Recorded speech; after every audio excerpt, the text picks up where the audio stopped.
Mr. Palazzo. Thank you, Madam Chair and Ranking Member for holding this hearing. Secretary Mayorkas, thank you for taking the time to speak to us today.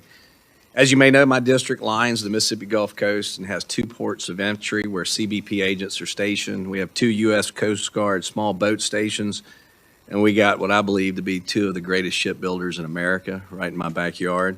One building the National Security Cutter and the other building the first polar security cutter in over 50 years. And so I would like to extend an open invitation for you to visit the Mississippi Gulf Coast at any time. I'd like to be a part of your trip. The last time you testified before this subcommittee, I had just returned from a trip to the southwest border with several members of the Border Security Caucus.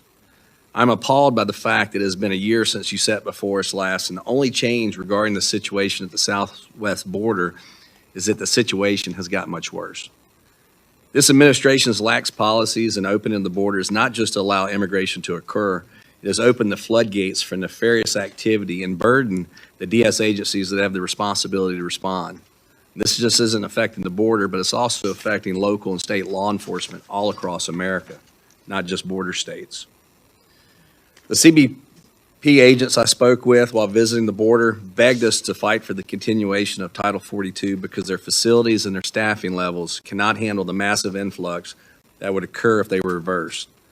How can this administration literally file lawsuits to keep CDC COVID-19 protocols inflicted on American people on planes and public transportation, but alternatively want to drop the COVID-19 protocol for non-citizens immigrants under Title 42 at the border?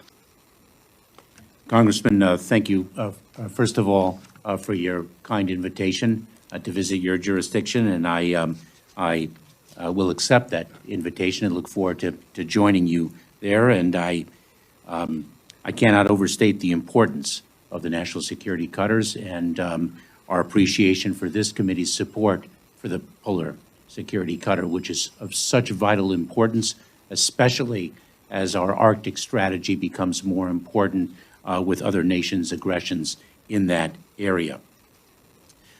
Congressman, as I said at the very outset, Title 42 is an authority that the Centers for Disease Control and Prevention exercises. It is their authority exclusively and not ours.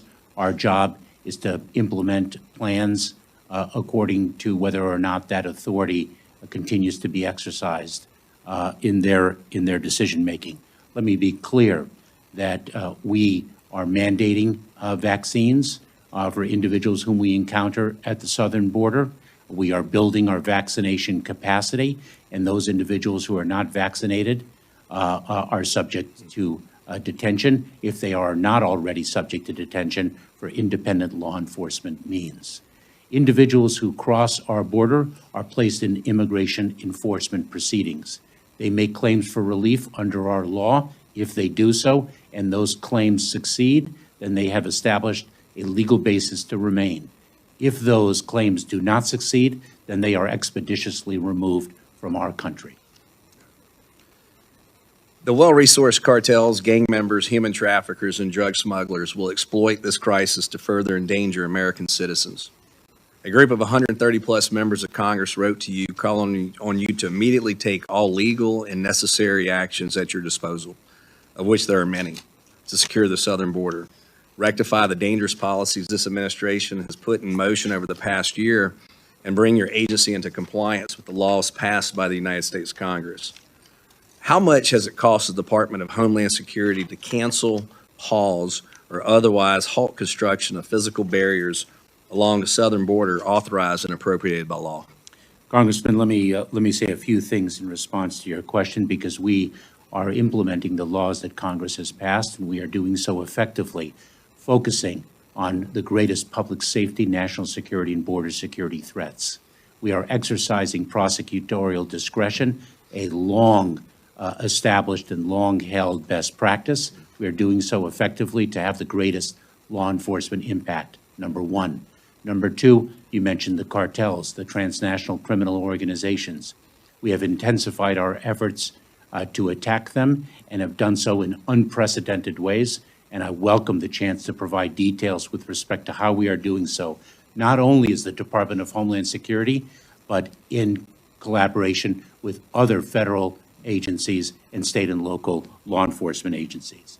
The wall projects, the majority of them rest in the jurisdiction of the Army Corps of Engineer.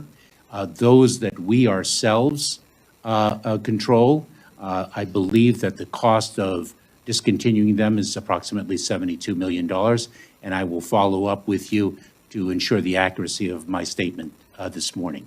Thank you, Congressman. Yeah, thank you. Please do. I yield back.